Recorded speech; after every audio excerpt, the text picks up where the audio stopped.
Chapter 24, A Step Above. All matters concerning sleepers were centralized in a single building. Following the instructions on his communicator, Sonny navigated to the dormitories, which were located on one of the lower levels. To his surprise, he was assigned an entire room to himself. The space had a soft bed, a desk, a wardrobe, and its own private bathroom. The furnishings were sleek and modern, the air crisp and filtered.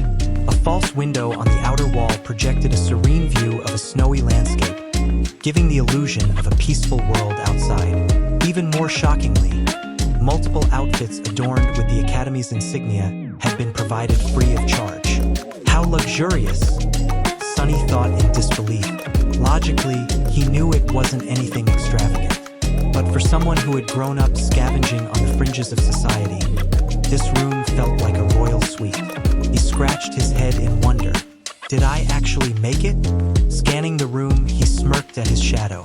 Looks like we're climbing the ladder, huh? The shadow offered no response. It didn't seem impressed. Figures.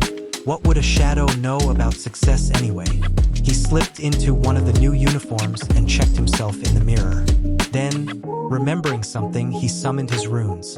It was time to study the artifact he had acquired, the Puppeteer's Shroud. Item: Puppeteer's Shroud. Rank: Awakened. Type: Armor.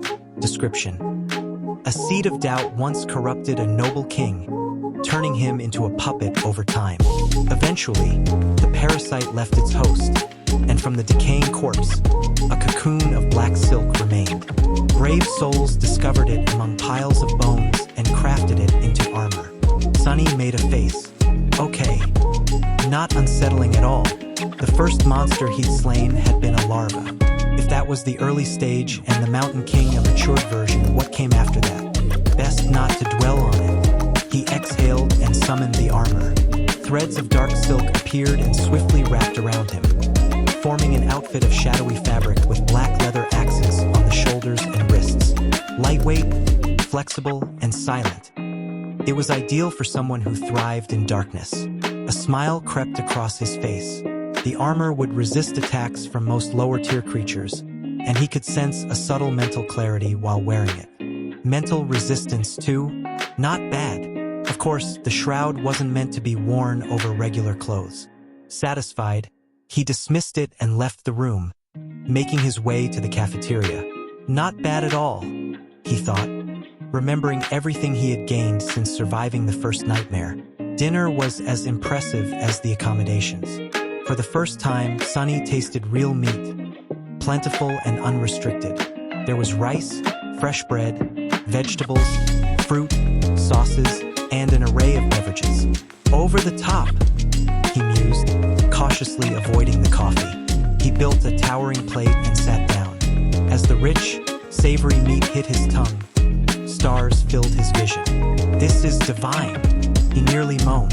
He could have lived like this for a whole year. Curse that spell. Why couldn't it infect me sooner? He polished off the plate and considered going back for more, but an appointment with Academy staff pulled him away. In a small office, he met with an administrator, cheerful and professional. As Master Jet had warned, he was offered counseling. Politely declining, Sonny was then asked about his aspect. He didn't want to reveal much, but the questions were phrased gently, allowing him to dodge direct answers. Could you share the general type of your ability? Combat? Support? Or something else? I'm not really sure yet. Haven't had much time to explore it. Understandable. Does it allow you to deal direct damage? I guess not. I couldn't even tear a towel before, and so it went. Sonny managed to make it seem like his aspect was weak and utility-based. Mission accomplished. Returning to his room, he fell into bed. He had expected sleeping post-nightmare to be tough, but he was wrong. The bed was soft, the pillow fluffy, and the sheets fresh. He was out in moments. The next morning, he woke early, cleaned up, and eagerly rushed to breakfast. The cafeteria buzzed with activity.